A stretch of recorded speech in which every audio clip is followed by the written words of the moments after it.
इथे तुम्ही या चकलीचा आवाज ऐकला असेल. अतिशय कुरकुरीत, खुसखुशीत आणि अजिबात तेलकट न होणारी ही चकली बनून तयार होते. आता बऱ्याच वेळा चकली केल्यानंतर ती मऊ पडते किंवा तेलात घातल्यानंतर ती विरघळते किंवा ती सुटली जाते. तर इथे आज आपण कशा पद्धतीने याचं पीठ तयार करायचं आहे आणि चकली तेलात विरघळू नये किंवा ती तळल्यानंतर मऊ पडू नये यासाठी काय काळजी घ्यायची आहे याबद्दल सगळी सविस्तर माहिती या व्हिडिओमध्ये तुम्हाला शेवटपर्यंत टिप्स अँड ट्रिक्ससहित पाहायला मिळणार आहे.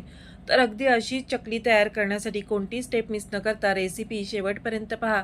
आणि अजूनही तुम्ही चॅनलला सबस्क्राईब केलं नसेल तर अशाच नवीन नवीन रेसिपींच्या नोटिफिकेशनसाठी बेल आयकनवर क्लिक करून वैशाली मेजवानीला सबस्क्राईब करा.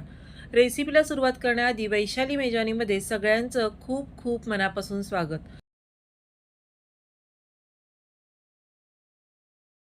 सुरुवातीला हे पीठ तयार करण्यासाठी आपण कढईमध्ये 2 कप इतकं पाणी घ्यायचं आहे. तर 2 कप पाणी घेताना आपल्याला यामध्ये थोडं कमी पाणी घालायचं आहे. म्हणजे 1 कप आपल्याला पाऊण कप इतका मोजून घ्यायचा आहे. आता यामध्येच पाव चमचा हळद, 1 छोटा चमचा लाल तिखट घालून घ्यायचं. 2 चमचे यामध्ये आपल्याला सफेद तीळ घालून घ्यायचे आहेत. आता सोबतच आपण यामध्ये 1 चमचाभर इतका ओवा घ्यायचा आहे आणि तो हातावर या पद्धतीने चुरून या मिश्रणामध्ये घालायचा आहे.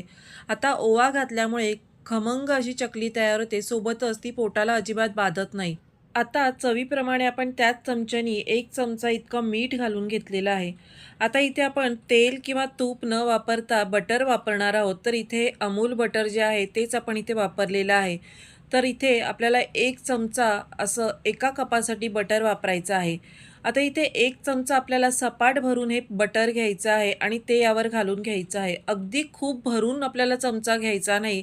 तर 1 सपाट चमचा आपल्याला हे बटर एका कपासाठी घ्यायचं आहे. असे मी इथे 2 चमचे हे बटर यामध्ये घालून घेतलेलं आहे. आता पाव चमचा हिंग घालून घ्यायचं आणि आता हे सगळे जिन्नस आपण मिक्स करून याला उकळी काढून घ्यायची आहे. तर आता हे पीठ तयार करत असताना आपण कशा पद्धतीने हे भिजवून घेणार आहोत हे अगदी महत्त्वाचं आहे. त्यासाठी सुरुवातीला इथे पाण्याला उकळी काढून घेतलेली आहे. आता इथे आपण जे बटर घातलं आहे त्याचं प्रमाण जर जास्त झालं तर चकली तेलात विरघळण्याची शक्यता असते. त्यामुळे बटर देखील आपल्याला प्रमाणातच वापरायचं आहे. त्यामुळे इथे 2 चमचे इतकं बटर घालून घेतलेलं आहे. आता इथे छान अशी पाण्याला उकळी आली की आपल्याला गॅस बंद करायचा. यावरची थोडीशी वाफ आपल्याला घालवून टाकायची आहे. तर उकळत्या पाण्यात आपल्याला पीठ न घालता एक 2 ते 3 मिनिटं थांबायचं आहे आणि मगच यामध्ये आपण 2 कप इतकं हे भाजणीचं पीठ घालून घ्यायचं आहे. आता पीठ घातलं की आपल्याला छान असं मिक्स करून घ्यायचं आहे. मिक्स करून घेतल्यानंतर इथे एक ट्रिक आहे ज्यामुळे हे चकलीचं पीठ अतिशय खमंग आणि कुरकुरीत चकलीसाठी मस्त तयार होतं.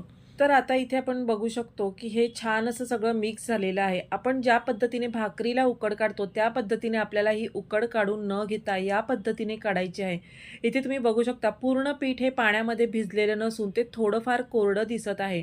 आता हे पीठ मिक्स करून घेतल्यानंतर अशा प्रकारच्या तांब्यानी किंवा ग्लासनी हे आपल्याला दाबून घ्यायचं आहे. तर या कढईमध्येच मी या प्रकारे हे दाबून घेतलेलं आहे आणि नंतर यावर आपल्याला झाकण ठेवून एक 5 ते 10 मिनिटं असंच ठेवून द्यायचं आहे, जेणेकरून हे पीठ छान मुरलं जातं. आता इथे 10 मिनिटं झालेली आहेत आणि त्यानंतर आपण हे पीठ हलकंसं कोमट असतानाच या भांड्यात काढून घ्यायचं आहे आणि ते आपल्याला एकसारखं असं मळून घ्यायचं आहे. तर यामध्ये आपल्याला फार पाण्याची गरज लागत नाही, पण जर हाताला थोडंसं गरम लागत असेल तर पाण्यात हात बुडवून घ्यायचा आणि मग हे पीठ छान असं मऊसर मळून घ्यायचं आहे. तर इथे चकलीचं पीठ मळत असताना एक गोष्ट लक्षात ठेवायची की चकलीचं पीठ मळताना त्यामध्ये पाणी जास्त झालं तर चकली नरम पडण्याची शक्यता असते. त्यामुळे चकलीचं पीठ तयार करत असताना आपण ज्या पद्धतीने भाकरीसाठी एका कपाला 1 कप पाणी घेतो, तसं न घेता इथे 1 कप पीठ असेल तर आपल्याला पाऊण कप पाणी घ्यायचं आहे आणि या पिठाला या पद्धतीने तयार करून घ्यायचं आहे. तर इथे हाताला थोडंसं पाणी लावून या पद्धतीने हे पीठ छान एकसारखं मळून घेतलेलं आहे. आता आपल्याला चकली करण्यासाठी यामधील एक गोळा तयार करून घ्यायचा आहे. आता जितका मोठा साचा आहे तितका गोळा तुम्ही तयार करून घ्यायचा आहे. प्रत्येक वेळेला चकलीच्या साच्यामध्ये पीठ हे घालण्यापूर्वी ते थोडंसं हाताने मळून घ्यायचं आहे, जेणेकरून चकली ही आपण तयार करत असताना ती तुटली जात नाही. म्हणजे हे पीठ कोरडं पडत नाही आणि एकसारखं असल्यामुळे चकली आपली अगदी व्यवस्थित तयार करता येते आणि ती अजिबात तुटली जात नाही. त्यामुळे इथे आता मी या प्रकारे हा गोळा तयार करून घेतलेला आहे. तर मळून मी हा गोळा तयार करून घेतलेला आहे. आता साच्याला आतल्या साईडला थोडंसं तेल लावायचं आणि हा तयार गोळा या साच्यामध्ये भरून साचा बंद करून आता आपल्याला चकली कशी घालून घ्यायची किंवा चकली कशी पाडून घ्यायची ते पाहणार आहोत. आता इथे चकली साच्यातून पाडून घेत असताना आपण 3 पद्धती बघणार आहोत, ज्यामुळे तुम्हाला जी पद्धत सोपी वाटेल त्या पद्धतीने तुम्ही ही चकली अशा प्रकारे पाडून घेऊ शकता. आता इथे मी ताट घेतलेलं आहे. हे ताट आपण उलटं ठेवलेलं आहे आणि यावर अशा प्रकारे आपण या साच्यानी चकली पाडून घेणार आहोत. सुरुवातीला आपण जे टोक बाहेर आलेलं आहे ते थोडंसं हाताने गोल करून घ्यायचं आहे आणि या प्रकारे 3 ते 4 वेढे घेऊन ही आपल्याला चकली तयार करायची आहे. तर इथे तुम्ही बघू शकता मी इथे 3 ते 4 वेढे घेतलेले आहेत आणि या प्रकारे ही चकली ताटावर घालून घेतलेली आहे. तर अशा पद्धतीने आपण दुसरी चकली देखील तयार करून घेणार आहोत. तर जवळ-जवळ 3 ते 4 वेढे घालून अशा प्रकारे आपण चकली ताटावर घालून घ्यायची आहे. आता याचं पहिलं टोक आणि शेवटचं टोक आपल्याला चिटकवून घ्यायचं आहे, जेणेकरून चकली तेलात घातल्यानंतर सुटली जात नाही. आता अशा प्रकारे ताटावर घालून जर चकली उचलायला तुम्हाला जमत नसेल, तर एखाद्या डिशचा वापर करायचा. डिशच्या मागच्या साईडला या पद्धतीने आपण चकली घालून घ्यायची आहे. तर इथे तुम्ही बघू शकता अगदी सहजरित्या या डिशवर देखील आपण चकली घालून घेतलेली आहे. आता याचं देखील आपलं पहिलं टोक आणि शेवटचं टोक चिटकवून घ्यायचं आहे. या पद्धतीने जर तुम्हाला एकसारख्या चकल्या तयार करायच्या असतील, तर तुम्ही डिशच्या मदतीने अशा एकसारख्या आकाराच्या चकल्या किंवा एकसारखा वेढा असलेली चकली तयार करू शकता. म्हणजे तुमची चकली कमी जास्त किंवा लहान मोठी दिसणार नाही. आता इथे आपण दोन्ही चकल्या तयार करून घेतलेल्या आहेत. आता आपण तिसरी पद्धत बघणार आहोत. तर असे छोटे-छोटे तुकडे आपण बटर पेपरचे कापून घ्यायचे आहेत आणि यावर आपल्याला चकली घालून घ्यायची आहे. आता चकली घालून घेत असताना याचा एक फायदा आहे, की हा बटर पेपर आपण हातावर उचलून घेऊ शकतो आणि ही चकली आपण सहजरित्या तेलात घालू शकतो. जर तुम्हाला डिश उचलायला जमत नसेल किंवा ताटावरची चकली उचलायला जमत नसेल, तर या प्रकारे पेपरचे तुकडे करून घ्यायचे आणि त्यावर अशा पद्धतीने चकल्या तयार करून घ्यायच्या आहेत. तर इथे तुम्ही बघू शकता सहजरित्या आपण ही हातावर उचलून घेऊ शकतो. आता अशाच प्रकारे आपण बाकीच्या चकली देखील तयार करून घेणार आहोत. तर इथे मी तुम्हाला 3 पद्धती दाखवलेल्या आहेत, ज्यामध्ये तुम्ही सहजरित्या या चकल्या अशा पद्धतीने तयार करून घेऊ शकता.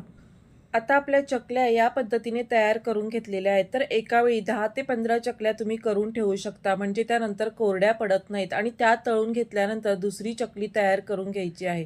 आता तेल आपल्याला किती गरम करून घ्यायचं आहे हे फार महत्त्वाचं आहे.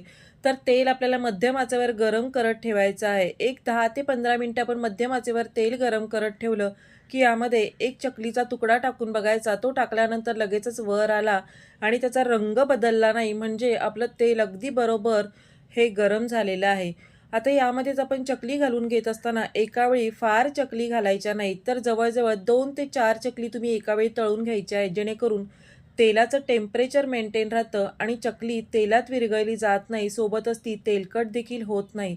तर इथे चकली तेलात टाकल्यानंतर लगेचच तेलावरती आलेली आहे, म्हणजे हे तेल अगदी बरोबर गरम झालेलं आहे. 1 ते 1.5 मिनिट आपण चकलीला अजिबात हलवायचं नाही. तर वरची साईड थोडीशी सेट होईपर्यंत आपण ही चकली तेलामध्ये छान अशी तळून घ्यायची आहे. त्यानंतर गॅस आपल्याला मंद ते मध्यम आचेवर ठेवायचा आहे आणि शेवटपर्यंत आपल्याला मंद ते मध्यम आचेवरच ठेवून चकली अगदी खुसखुशीत आणि कुरकुरीत होईपर्यंत तळून घ्यायची आहे. जर तुम्ही पहिल्यांदा चकली करत असाल, तर चकली तेलात घातल्यानंतर 1 ते 1.5 मिनिट याला हात न लावता अशीच तळून घ्यायची आहे आणि नंतर डायरेक्ट गॅस आपल्याला मंद आचेवर ठेवून अगदी यावरचे बुडबुडे कमी होईपर्यंत चकली तळून घ्यायची आहे. तर चकली तळत असताना सगळ्यात महत्त्वाची गोष्ट म्हणजे घाई करायची नाही. जर चकली तळत असताना घाई केली आणि चकली आपण झटपट तेलातून तळून काढली, तर ती नंतर मऊ पडते. फक्त तिचा वरून रंग बदलतो, त्यामुळे ती आतून थंड झाल्यानंतर मऊसरच पडते. आता जर तुम्हाला हाताने चकली तेलात सोडता येत नसेल, तर अशा प्रकारे बटर पेपरवरून ती झाऱ्यावर घ्यायची आणि झाऱ्याने मग ती तेलात सोडून घ्यायची आहे.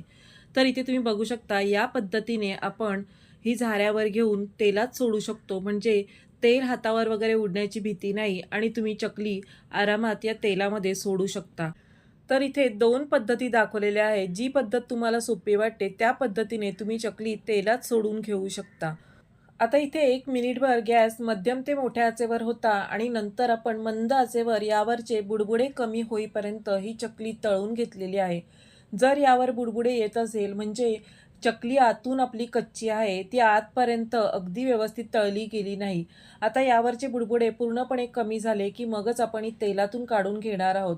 काही वेळेस चकली पूर्ण तळून झाल्यानंतर ती तळाला देखील बसते. तर अशा पद्धतीने देखील ती चकली तळाला जाऊन बसत असेल, तरी देखील आपली चकली मस्त अशी तळून झालेली आहे।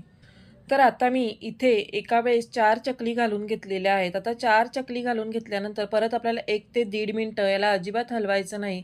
तर हलक्या झाऱ्याने आपण यात थोड्याशा वेगळ्या करून घेऊ शकतो, पण सुरुवातीला अजिबात हलवायचं नाही। इथे मी व्हिडिओ थोडासा फास्ट केल्यामुळे तुम्हाला इथे लगेच झारा लावल्यासारखं दिसत आहे, पण सुरुवातीला 1 ते 1.5 मिनिटं आपण ही चकली अजिबात हलवायची नाही, ज्यामुळे ती वरून अगदी सेट होते, विरघळली जात नाही किंवा सुटली देखील जात नाही। आता आपल्याला गॅस मंद आचेवर ठेवायचा आहे आणि यावरचे बुडबुडे कमी होईपर्यंत तळून घ्यायची आहे। आता थोड्याच वेळात तुम्ही बघू शकता चकली ही तळायला गेलेली आहे, म्हणजे ही अगदी व्यवस्थित तळली गेलेली आहे। आता चकली छान तळून झाली की आपण या चकली देखील काढून घेणार आहोत। तर इथे तुम्हाला मी 3 वेळा चकली कशी तळून घ्यायची ते दाखवलेलं आहे आणि चकली तेलात कशी सोडायची हे देखील दाखवलेलं आहे। फक्त एक लक्षात ठेवायचं की चकली तळत असताना गॅस आपल्याला कंटिन्युअस मोठ्या आचेवर ठेवायचा नाही। तर सुरुवातीला चकली तेलात घातल्यानंतर तो मोठ्या आचेवर ठेवायचा आहे किंवा मध्यम ते मोठ्या आचेवर ठेवायचा आहे आणि नंतर तो शेवटपर्यंत मंद आचेवरच ठेवायचा आहे, तरच चकली कुरकुरीत तयार होते। तेलातून काढून झाल्यानंतर एखाद्या जाळीवर किंवा झाऱ्यावर आपण चकली काढून घ्यायची आहे, म्हणजे एक्स्ट्राचं जे तेल असतं ते निथळून जातं।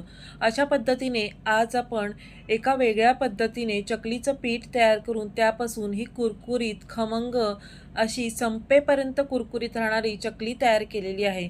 याची भाजणीची रेसिपी देखील आपण आपल्या चॅनलवर आजच अपलोड केलेली आहे, ती देखील तुम्ही जाऊन पाहू शकता। तर आजची खमंग खुसखुशीत कुरकुरीत तेलाचं किंवा तुपाचं मोहन न घालता तयार केलेली चकलीची रेसिपी तुम्हाला कशी वाटली मला कमेंट करून नक्की कळवा। रेसिपी आवडली तर व्हिडिओला लाईक नक्की करा, सोबतच तुमचे मित्रपरिवार आणि नातेवाईकांमध्ये देखील नक्की शेअर करा। त्यासोबतच अशाच नवीन नवीन रेसिपींच्या नोटिफिकेशनसाठी बेल आयकॉनवर क्लिक करून वैशाली मेजवानीला सबस्क्राईब करा।